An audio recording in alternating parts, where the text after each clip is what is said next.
Olá, meus irmãos, espero que todos estejam bem. Que falta fazer nosso ajuntamento, não é mesmo? Mas eu creio que em breve nós estaremos no templo juntos adorando o Senhor. O que a gente não pode fazer é deixar de adorar o Senhor em toda e qualquer circunstância. E isso nós vamos fazer agora, porque através do sacrifício de Jesus, Ele trouxe para nós vida e vida em abundância, e essa será sempre a nossa adoração. Vamos adorar? Eu adoro daqui, você adora daí. Vamos lá.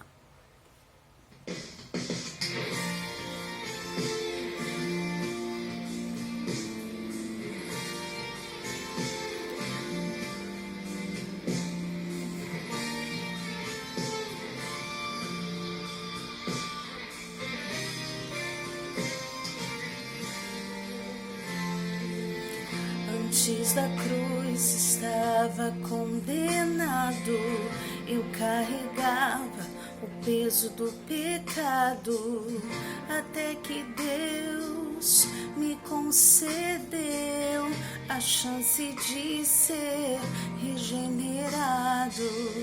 Antes da cruz estava separado, o véu ainda não tinha se rasgado. De um lado eu, do outro Deus, mas pela cruz fomos aproximados.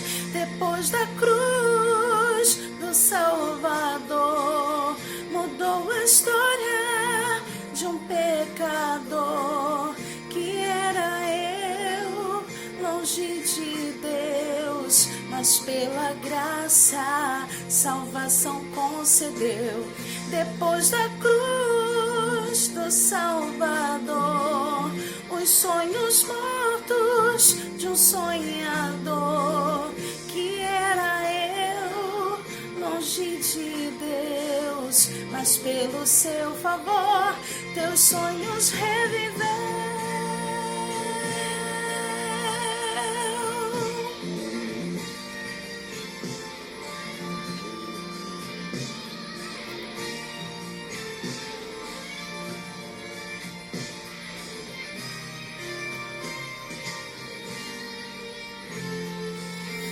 Antes da cruz estava condenado, eu carregava o peso do pecado, até que Deus me concedeu a chance de ser regenerado. Antes da cruz estava separado, o véu ainda não tinha se rasgado. De um lado eu, do outro Deus, mas pela cruz fomos aproximados. Depois da cruz do Salvador, mudou a história de um pecador que era eu, longe de Deus, mas pela graça salvação concedeu. Depois da cruz do Salvador, os sonhos mortos de um sonhador que era eu, longe de Deus, mas pelo seu favor teus sonhos reviveu. Quando ele morreu, eu também morri. Quando ele reviveu, eu também revivi. Oh, oh, oh,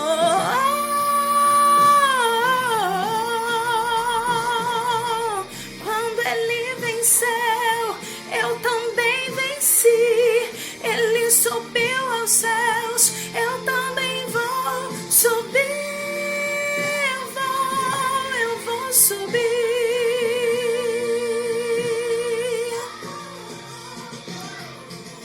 Depois da cruz do Salvador, mudou a história de um pecador que era eu, longe de Deus, mas pela graça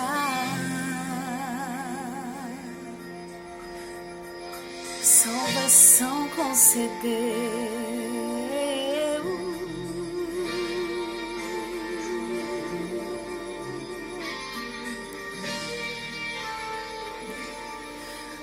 depois da cruz.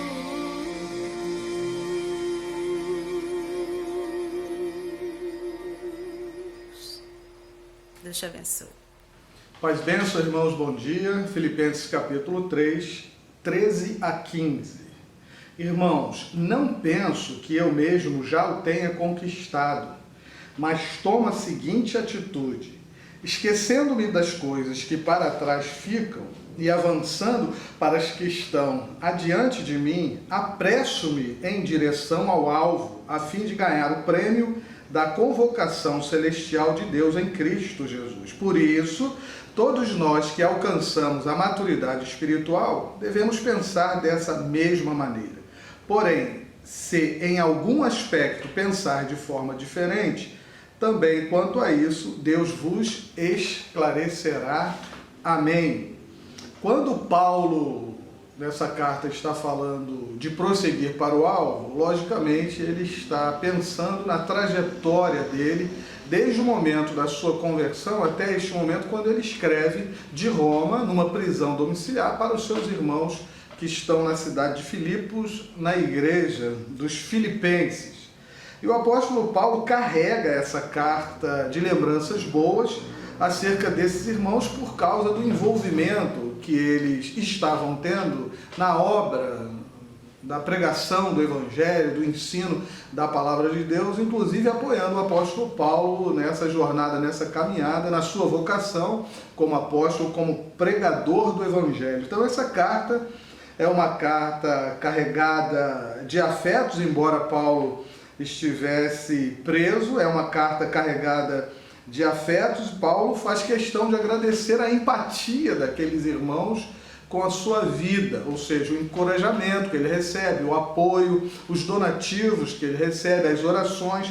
Paulo está agradecendo aqueles irmãos, ao mesmo tempo que está também exortando aqueles irmãos para que eles permanecessem firmes na fé, na defesa da fé, do Evangelho, e unidos em torno de questões eclesiásticas, questões sociais, através das quais eles podiam dar um bom testemunho e anunciar o Evangelho de Jesus Cristo, que estava se expandindo por todos os lugares. Então Paulo está convencido de que a fé daqueles irmãos é uma fé robusta, uma fé forte, firme, e exorta aqueles irmãos para que eles continuem nessa pegada, nessa caminhada que eles vinham até ali, porque estava surtindo efeito. O Evangelho estava se expandindo naquela cidade, em outros locais, logicamente por causa do envolvimento desses irmãos também. Paulo está consciente de suas limitações. Em momento algum, o apóstolo Paulo abre mão das suas limitações, dos desafios que ele está enfrentando no mundo, da sua vida aqui, e tem a esperança de conseguir vencer esses desafios, obstáculos, as tentações, o sofrimento que ele enfrenta durante a vida. Ele tem a esperança de que vai vencer esse mundo aqui. Em vencendo esse mundo, ele estará diante de Jesus, estará com Jesus na eternidade, onde ele vai deixar para trás definitivamente, é o que ele pensa, seus pecados, os males, as suas frustrações, suas dores e a morte, encontrando-se com o Senhor para viver com ele na eternidade. E diante dessas limitações que o apóstolo Paulo tem, ele está consciente também de que ele depende da graça de Deus. Em momento nenhum, em nenhum momento na vida de Paulo, desde quando ele começa a sua carreira cristã, a sua carreira apostólica, o apóstolo Paulo abre mão da graça de Deus. Ele deixa de reconhecer que tudo que ele fez, tudo que ele foi usado para fazer, ele foi porque Jesus foi gracioso com ele, permitindo que ele tivesse a vitória que teve, as conquistas, o sucesso como apóstolo, como pregador do Evangelho. Ele sabe que tudo isso era proveniente da graça de Deus, da bondade de Deus, que o estava sustentando em todos os momentos enquanto ele servia a Jesus, enfrentando os desafios que ele tinha enfrentado. e que essa nova dimensão, essa nova fase de vida que Paulo estava vivendo, era proporcionada por Cristo. Nada que estava acontecendo na vida de Paulo era por acaso, ou ao acaso. O apóstolo Paulo era instrumento vocacionado, um homem vocacionado por Jesus Cristo, que o estava acompanhando nessa nova dimensão, essa sua nova vida. Então Cristo estava com Paulo e revela para Paulo, ele sabe disso, ele está consciente que não seria fácil essa caminhada e que seria muito difícil viver à disposição do Senhor Jesus, praticando os valores do reino de Deus dentro de uma sociedade corrompida, herética, uma sociedade incrédula a respeito da fé no Senhor Jesus Cristo e da vontade de Deus. Então ele está consciente dessas suas limitações, sabe que não seria fácil, mas ao mesmo tempo ele sabe também que o seu estado de vida anterior, o seu estado de vida precário, era logicamente muito pior do que os desafios que ele estava enfrentando. Então, por aquilo que ele viu em Jesus Cristo, pela sua experiência, a sua comunhão com o seu Salvador pessoal, embora todo sofrimento, era muito melhor para Paulo estar envolvido com Cristo, com a sua causa, e preferia deixar para trás todo aquele lixo que ele considerava, aquele lixo de sacrifícios, de rituais, aquele lixo de uma religiosidade humana, terrena, que não proporcionava a Paulo e nem a ninguém a salvação ou essa graça da qual ele pode participar na pessoa de Jesus Cristo. Ele reconhece que aquele seu estado era pior, muito pior do que esse seu estado atual, embora esse estado atual do apóstolo Paulo, ele deixa claro isso aqui, não fosse um estado de vida perfeito. Ele não era perfeito, não era um estado de vida de perfeição, um estado de vida de atropelos, de deslizes, de falhas, mas, como eu disse, um estado de vida que vale a pena estar por causa de Cristo, por causa da sua vocação e porque antes, na sua vida de pecados, Paulo estava perdido e distante do Senhor Jesus. Então, dentro dessa nova fase que Paulo está vivendo, ele prefere, logicamente, com o poder de Cristo, deixar para trás aquela vida de antes, aquela vida precária que ele tinha vivido. E, na verdade, o apóstolo Paulo, ao tomar essa decisão, ele está deixando para trás tudo aquilo que ele viveu, tinha vivido, e não se encaixava nessa nova realidade de vida. Era completamente oposta a essa sua nova realidade de vida. E pensando na sua nova caminhada, o apóstolo Paulo toma a decisão de não permitir que nada daquela vida antiga e que era considerada pecaminosa ou pecaminoso diante de Deus, não deveria fazer parte dessa nova vida, dessa nova dimensão de vida que Paulo estava vivendo como convertido, porque não tinha nada a ver aquilo que ele via antes com essa nova vida que ele estava vivendo diante de Jesus, diante da igreja, diante da sociedade. Isso é um pouco complicado porque Paulo tinha desejos, ele tinha carência, ele tinha necessidades. E se tornou um pouco complicado porque, na verdade, essa luta, a princípio, prioritariamente, era uma luta contra si mesmo, no sentido de vencer aquilo que seria um obstáculo para que ele cumprisse o ministério dele, a vocação para a qual ele tinha sido chamado. Então era uma luta diária, constante, que o apóstolo Paulo tinha para não permitir que essas coisas antigas, pecaminosas, que Deus detestava, não se agradava delas, fizesse parte dessa nova realidade. Então Paulo vivia numa luta constante para impedir que essas influências não viessem sobre ele, sobre a sua vida dele, na verdade atrapalhando que ele avançasse no seu propósito de ter Cristo como alvo e a pregação do Evangelho também. Então, o apóstolo Paulo, na verdade, deixa tudo para trás, porque para ele era muito melhor caminhar com Deus. Por quê? Porque a vida, de uma forma ou de outra, ela vai seguir em frente. Isso independe de nós, da nossa força, da nossa inteligência, dos nossos objetivos de vida. A vida vai seguir, a vida vai cumprir o seu propósito, porque ninguém pode impedir que ela cumpra, ninguém pode controlar a vida e impedir que ela aconteça em todas as suas instâncias, em todos os seus tempos. Só que o apóstolo Paulo sabe que era muito melhor que a vida seguisse com Deus, com o Senhor fazendo parte dela. O apóstolo Paulo está dizendo que todos os investimentos de Deus, todas as vezes que Deus interviu na sua vida, desde a sua conversão em Cristo Jesus, foi muito melhor. Porque a vida com Deus não significa que seja mais fácil, mas ela se torna mais suportável quando Deus está nessa vida. Então o que Paulo está dizendo é que a vida dele não tinha sido fácil e ele não esperava que fosse dali para frente, mesmo seguindo a Jesus. Só que a vida de Paulo, ela tinha se tornado mais suportável. Por exemplo, quando ele era preso em naufrágios, perseguido, apedrejado, ameaçado de morte, o apóstolo Paulo estava consciente de que com a companhia de Deus a vida se tornava mais suportável. Se vivia mais em paz, tanto em momentos de tristeza como em momentos de alegria também.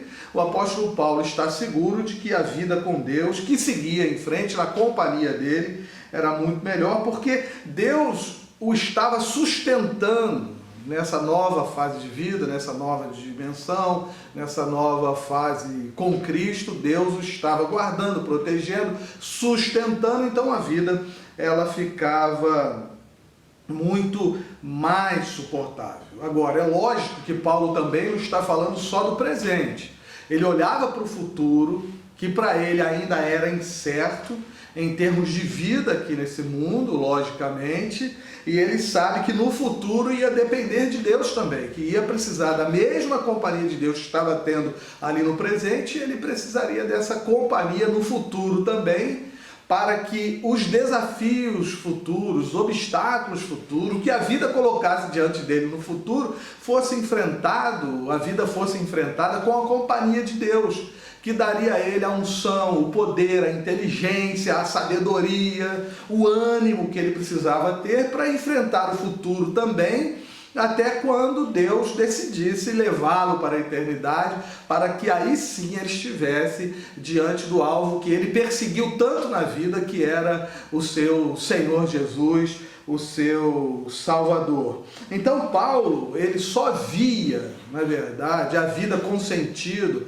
com significado, se Deus, se Jesus estivesse fazendo parte dela, se Jesus estivesse junto, se Jesus estivesse caminhando com ele, sustentando, dando todo o suporte que ele precisava para continuar, na verdade, cumprindo a sua vocação enquanto estivesse aqui nesse mundo. E Jesus Cristo, na verdade, se tornou o fim último de Paulo, seu objetivo, a sua prioridade de vida. Jesus se tornou o seu objetivo e ele, como eu disse, perseguia esse alvo de viver com Jesus, de viver para Jesus, de viver como Jesus tinha vivido aqui neste mundo, porque para o apóstolo Paulo não havia nada mais importante do que fazer a vontade de Deus, de que cumprir os propósitos de Deus em qualquer circunstância e em qualquer situação na qual ele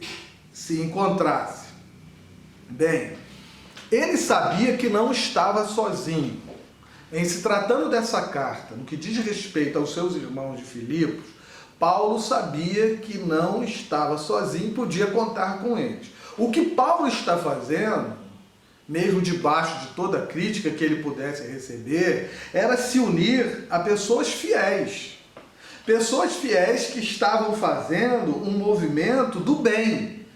Movimento que Filipos, os irmãos daquela igreja, apesar das diferenças, dos problemas, estavam fazendo, era um movimento do bem. Um movimento que abençoava, um movimento que fazia toda a diferença naquela cidade. Paulo faz questão de se unir àqueles irmãos nesse objetivo, de que eles continuassem nesse movimento do bem, testemunhando acerca de Jesus Cristo. Então Paulo, ele toma a decisão de dizer para eles que ele valorizava, que era importante a vida deles e o que eles estavam fazendo em nome do Senhor Jesus, e que ele reconhecia o quanto a vida deles, o testemunho deles fazia toda a diferença para que o Evangelho fosse ouvido, para que o Evangelho fosse considerado, para que as pessoas pudessem refletir naquilo que eles estavam apresentando neste movimento do bem que eles estavam fazendo ali. Agora, é preciso deixar claro também que quando Paulo valoriza, se aproxima dessas pessoas, vê o quanto elas são importantes,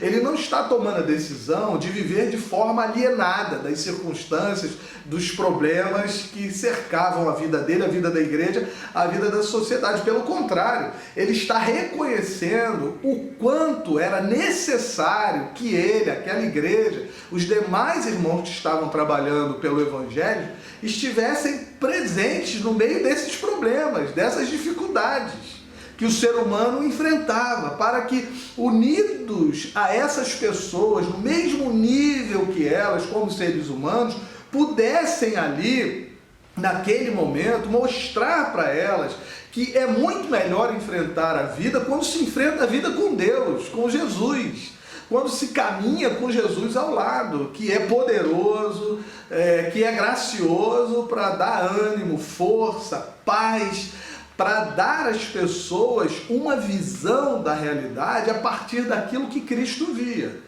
Então Paulo, nem os irmãos de Filipos eram alienados quanto às questões que eles estavam vivendo e que a sociedade estava enfrentando. A questão é essa. A questão é que o apóstolo Paulo achava importante, essencial e necessário que aqueles irmãos estivessem ali nesse movimento do bem.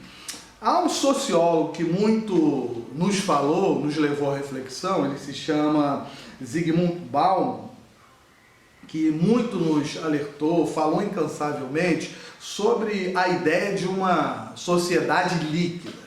Uma sociedade onde os relacionamentos eles se diluem, onde falta consideração, falta respeito, falta parceria, falta cumplicidade. Ele nos avisou incansavelmente que era diante dessa sociedade que nós estávamos vivendo, ou nós estamos vivendo. Aí, a partir dessa consideração, como igreja de Jesus, hoje, vivendo dentro dessas realidades que nos cercam, nós vemos a importância, a necessidade de absorver o que o apóstolo Paulo ensinou, o que ele ministrou, a partir do seu próprio exemplo, de viver dentro dessa sociedade líquida, onde os relacionamentos estão se desfazendo, viver dentro dela, tomando a decisão de olhar para a nossa vida, de tudo aquilo que nós vivíamos antes e que não estava de acordo, que se opunha à vontade de Deus, ao que o Evangelho exige de nós, e deixar tudo isso para trás. Deixar para trás a falta de educação, a grosseria, os desrespeitos, a intolerância, os preconceitos que nós tínhamos na nossa vida anterior, antes de crer em Jesus Cristo, e não trazer ou não ser influenciado por essas coisas nessa vida que a gente vive hoje. Porque nós também estamos diante de uma nova dimensão e somos assediados dentro dessa nova dimensão por essas coisas que nós praticávamos ontem e corremos o risco, ontem no passado, corremos o risco de vivê-las hoje dentro dessa nova vida com Cristo.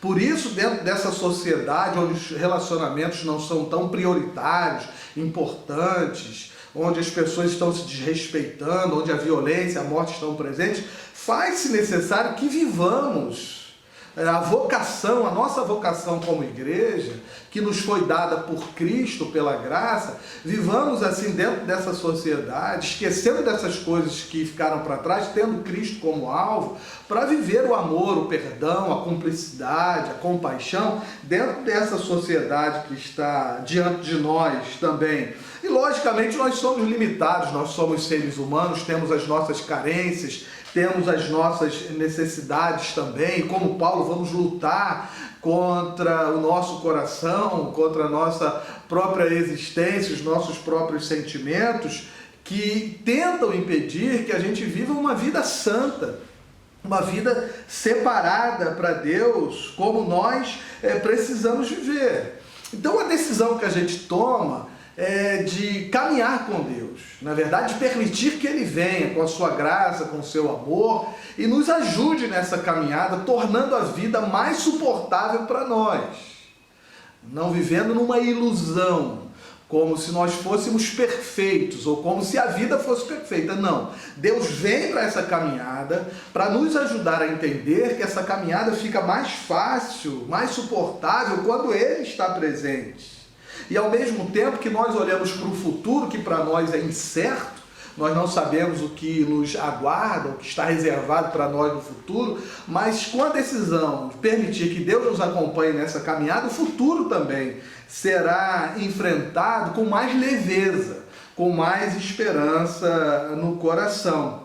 Então nós precisamos entender que a nossa prioridade, o nosso alvo, como era de Paulo, dos irmãos daquela igreja lá da cidade de Filipos, que na verdade Jesus Cristo é a nossa prioridade, Ele é o nosso fim último, Ele é o nosso alvo também, e que nós devemos persegui-lo a despeito de tudo que nós estamos vivendo. Nós precisamos entender que, sendo Ele a nossa prioridade, nós queremos viver como Ele, nós queremos aplicar, nós queremos trazer para a prática do dia a dia tudo aquilo que Ele tem nos ensinado através da sua palavra poderosa. Então, nessa vida não há nada que deva importar mais para nós do que fazer a vontade de Deus, do que estar no centro da vontade de Deus, vivendo como nós precisamos viver, do jeito que Deus deseja que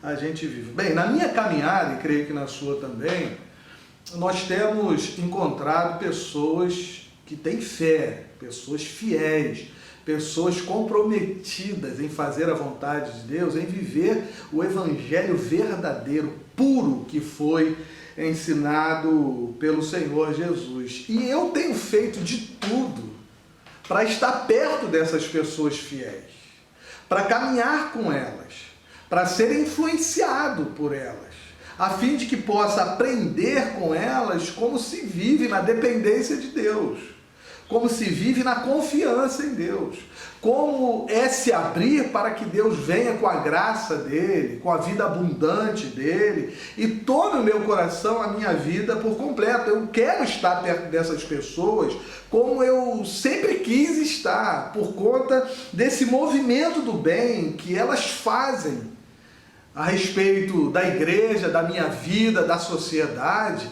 esse movimento do bem, que é um movimento esperançoso quanto à eternidade, quanto ao tempo que nós vamos viver com Jesus Cristo na eternidade, quando Ele nos chamar, quando Ele nos convocar para lá. Então eu quero fazer de tudo, olhando para Jesus, certamente, ao mesmo tempo que aprendo com Ele, aprender com essas pessoas o que Jesus está fazendo na vida delas. Porque, na verdade, Jesus Cristo está se movendo na vida delas e através da vida delas. Então, eu quero me aproximar dessas pessoas, permanecer próximo a essas pessoas para receber essa influência, essa graça, essa vida abundante que flui da vida dessas pessoas e me alcança como ser humano dentro das minhas limitações. Então não é uma questão de viver alienado de tudo, é uma questão de valorizar, de dar importância ao que essas pessoas são, e elas têm sido na presença de Jesus, no cumprimento da sua vocação de crentes que vivem com fé, que vivem com confiança, que vivem com esperança no coração para caminhar a partir da graça de Deus nessa vida aqui, que vai ficando mais suportável, mais leve para nós. Então não é uma questão de viver alienado, é uma questão de reconhecer que essa gente é a igreja de Jesus. É a comunidade de Jesus que está sendo abençoada por Ele, preparada e capacitada para vencer e viver essa vida aqui, no meio de toda essa turbulência, de todas as dúvidas, de todos os medos que possam existir, diante dessa sociedade de relacionamentos líquidos, que se esvaem, acabam, se vaporizam o tempo todo por conta dos desafios, que se afasta, se distancia. Não, o que nós queremos, como Paulo e aquela igreja queremos hoje, é viver inseridos no meio dessa gente. Para, uma vez inseridos ali, mostrar para essa gente que é possível sim receber a salvação, a vida eterna, a graça de Deus. É possível sim viver afetos, sentimentos como amor, como cumplicidade, como perdão, compaixão, fidelidade, no meio de todo esse mundo que às vezes caminha perdido diante de Deus em relação ao seu presente e ao seu futuro. Então que Deus nos abençoe para que Jesus Cristo seja sempre a nossa prioridade, o nosso alvo de vida, e que a partir dele nós venhamos a deixar um legado aqui nessa vida, enquanto passamos por ela, um legado de amor, um legado de paz, um legado para essa sociedade, inseridos, um legado para essa sociedade, que faça com que essa sociedade reflita, se ela também, como nós, embora imperfeitos, ela também venha encontrar, buscar a Jesus Cristo como Salvador e Senhor da sua vida, e possa ter a mesma esperança que nós, a esperança da eternidade. É isso que eu desejo, é isso que a palavra de Deus coloca diante de nós. Vamos orar. Senhor, muito obrigado por esse tempo que nós podemos refletir sobre a importância de darmos prioridade a Jesus Cristo, a vida dele, a nossa vocação. Louvado seja o teu nome, porque o nosso coração se enche de gratidão pela vida de Jesus, por aquilo tudo que ele representa para nós. E hoje aqui nós queremos reafirmar o nosso compromisso de tê-lo como alvo, de persegui-lo como alvo, de tê-lo como prioridade, a fim de que o nosso testemunho seja reconhecido, aceito, seja respeitado pela sociedade onde nós estamos inseridos como comunidade, inseridos como teu povo, inseridos como aqueles que o Senhor chamou para pregar o Evangelho e para viver o Evangelho. Que o Senhor nos abençoe com tudo que for necessário nas nossas limitações, nas nossas fraquezas, para que, fortalecidos no Senhor, venhamos a dar esse testemunho sem negar de forma alguma que Jesus Cristo é o Senhor e é o Salvador de nossas vidas. Que as nossas atitudes, nossos atos, na verdade, sejam atitudes que apontem para Jesus Cristo, alvo supremo da igreja, apontem para Jesus Cristo, que, na verdade, precisa ser também o alvo supremo dessa sociedade, que em muitos aspectos caminha perdida, Senhor. Que seja assim, para a honra e glória do teu nome, ao orarmos em nome de Jesus. Amém.